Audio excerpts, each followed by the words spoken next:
Hello, everyone. My name is Regan Farley. I am the CEO and founder of the Regan Farley Agency. We are a Baltimore-based public relations firm where we create visibility with ingenuity, integrity, and importance. And that's truly important because we enjoy working with mission-based brands, products, individuals, and professionals. And today's topic is going to be my PR playbook. So with a subquote of the art of storytelling. And we really want to get into defining your why, what's your brand story, and the challenges that business owners face when getting press. Unfortunately, this live did not upload properly, so I had to come through and give y'all the game real quick with the quickness, and we can just kind of have this conversation. Unfortunately, it won't be live, but when it comes to defining your why, I think that brands and businesses have to be super intentional because if you don't know your why and if you're not clear, you cannot sell that to someone else, namely for the PR perspective, meaning the press. And when we talk about press as opposed to marketing, because some people think that it is completely the same, which one hand washes the other, but they are not truly 100% the same. And when we talk about PR specifically, PR is the why behind why you do something, saying that, oh, this is the reason why this product or this brand is important. It also utilizes what they call third-party media validation in an effort to ensure visibility or to give credibility to that brand, that product, that business, that personality. And when they talk about PR being the I won't say the less expensive of the two, because marketing, you are more so paying to geo-target something, like you geo-target an advertisement on Facebook, so on and so forth. Because you have paid for that advertisement, you are more so, I won't say guaranteed, because of course people will have to listen or receive or so on and so forth, but because you have paid for that advertisement in a marketing space, people are more inclined to see that advertisement, to hear that advertisement, so on and so forth. Whereas PR, again, media is more so earned. And when I'm saying earned, that means that you still have to pitch to journalists. You still have to tell your story a specific way in order for someone to care about it. And then PR is just exciting incident, exciting incident, exciting incident. So how can you get the press excited? How can you get a potential partner excited? Even when you are doing things such as co-branding, how can you get that person excited enough to where as though they are buying into your brand, your business, your product, your service?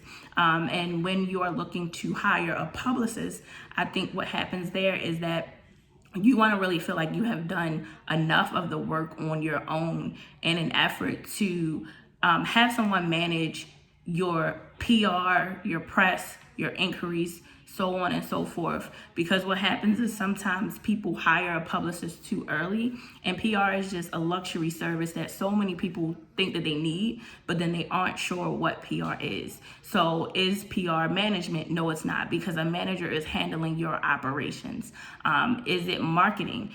It's not marketing, but can it be a facet of marketing? Sure. However, where marketing differs is it differs from the notion of marketing is driving sales. PR is driving visibility. So PR is driving eyes, but with an effective and eyes from the media, eyes from different standpoints of that nature.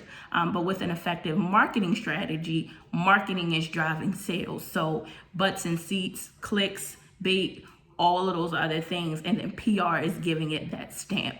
So when you think of it in a bigger picture, PR is saying this is important. Marketing is saying try this product. And Forbes has an amazing article that talks about what exactly that is and what exactly that means and why it's important. So that's kind of in a nutshell what PR is, and then the purpose that it services. But then you have earned media, which means something that you get through pitching. You have owned media, meaning that is content that you own personally. So how, let's say you have a blog, let's say you have your own publication, And then shared. So shared is something that you put on Instagram. So like meaning this IG live, although it is on DC Now events, or sorry, this conversation, although it is on DC Now events Instagram page, DC Now events does not technically own this content. Instagram owns this content.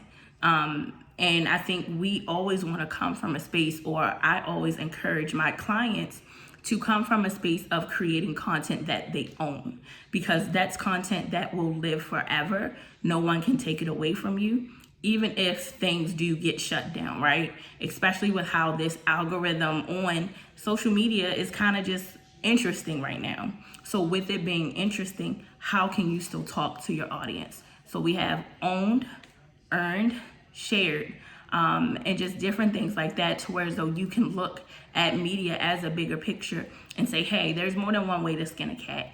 No, I don't always have to go for that overall a featured media story, because although featured stories are important, now you dance on the realm of thought leadership once you tend to own your own content, utilize your thoughts, your opinions, talk to other people on your thoughts and opinions, and that is another way to expand and elevate your brand.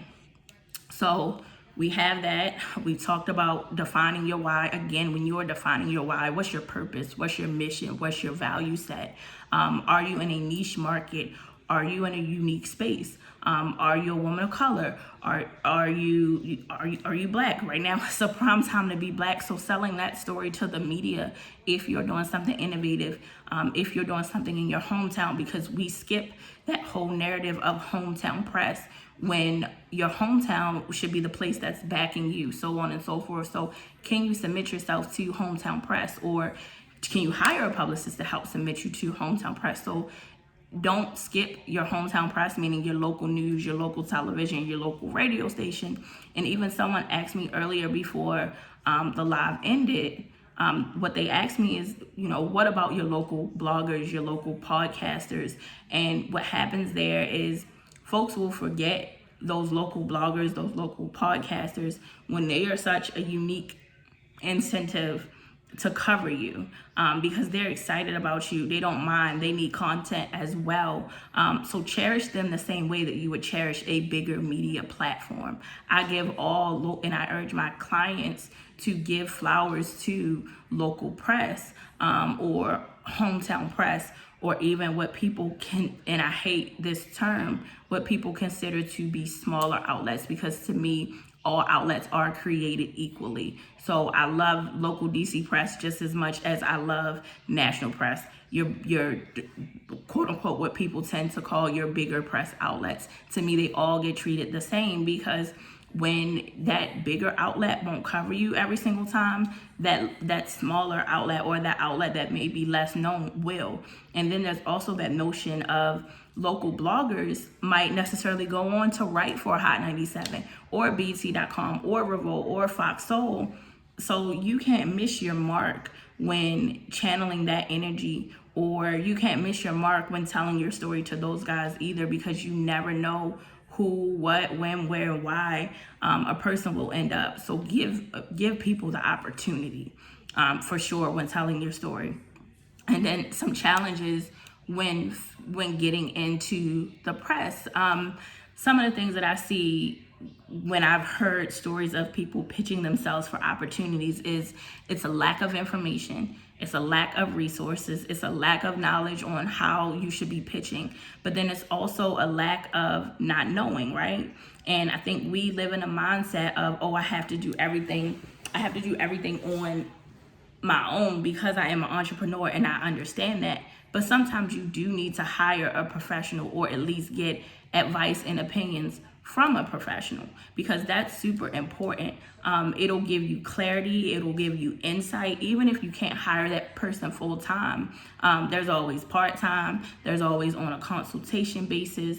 Even myself and my business partner, we have a service entitled Luxury of PR, where it is for professionals who may not necessarily be ready for full-time publicity. However, they may be ready to get some ideas, some opinions, some insight from a professional. So that is 2 2-hour consultation sessions where we walk you through from A to B to C to Z, to all those other things on what it means to hire a publicist, how you can tell your brand story, what tactics and tips and tricks will work for you specifically. We package all of that information up, we take it to the next level, and we help you tell your brand story, and we give you the tools in order to pitch yourself.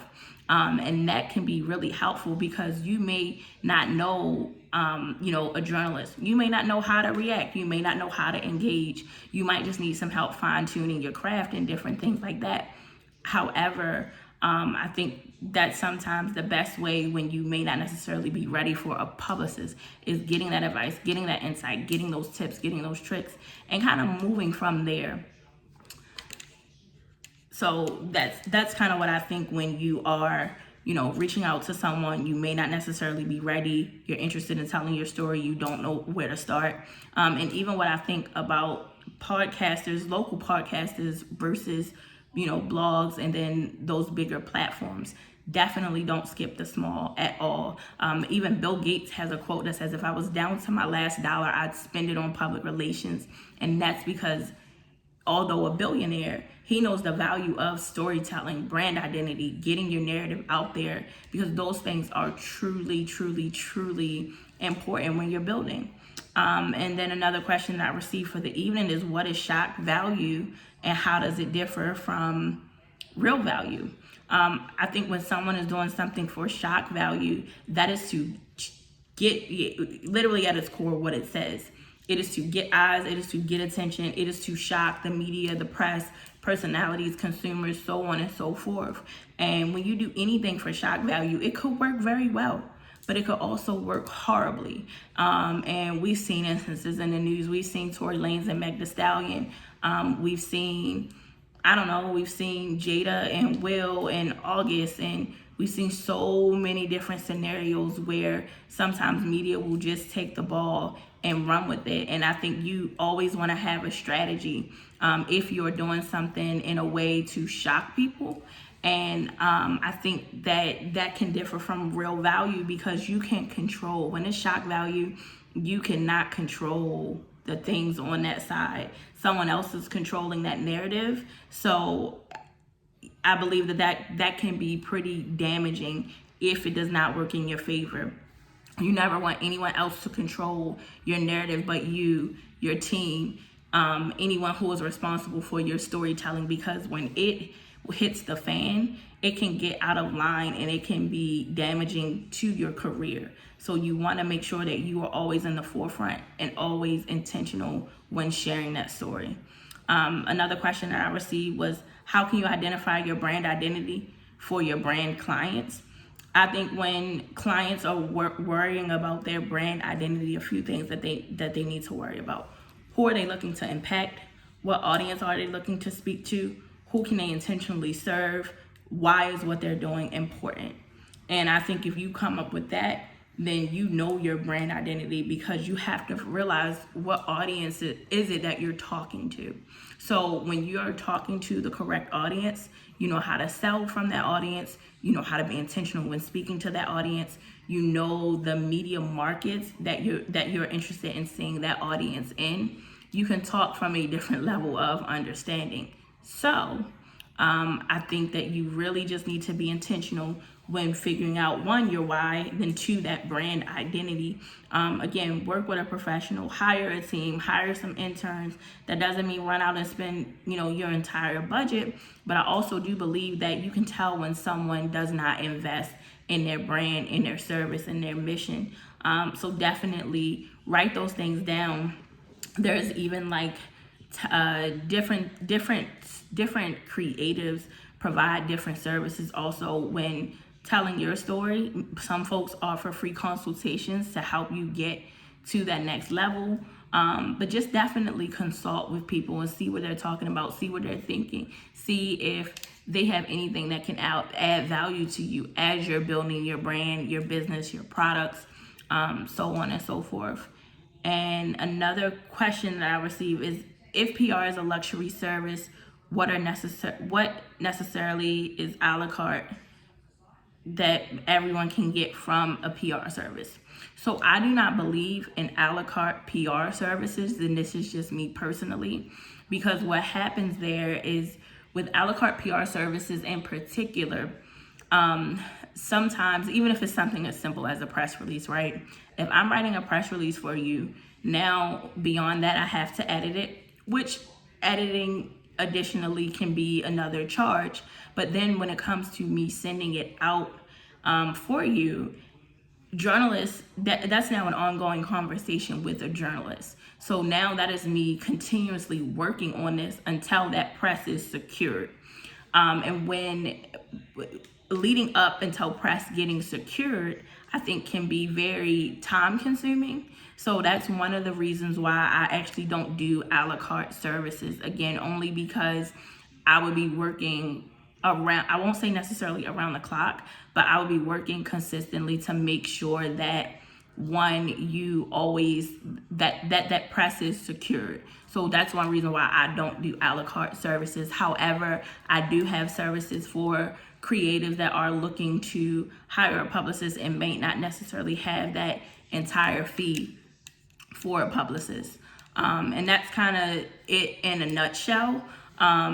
Definitely, as I mentioned, luxury of PR, which is the saving grace for professionals who are not necessarily ready to hire a publicist but need their brand story told. We will give you the tips, we will give you the tricks, we will give you the blueprint of what it means to be successful when telling your brand story, when crafting your why, when selling it to people for pushing your narrative along. So be it for co-branding opportunities, be it for, and when I say co-branding, that could be co-branding at a virtual event at this point because we're not going outside, or that could be social media elements of co-branding. And that could be anything of that nature, just for bigger opportunities than what you may have had before. We want to put you guys in a position to win, in a position to connect, collaborate, inspire, engage. And that's the purpose of our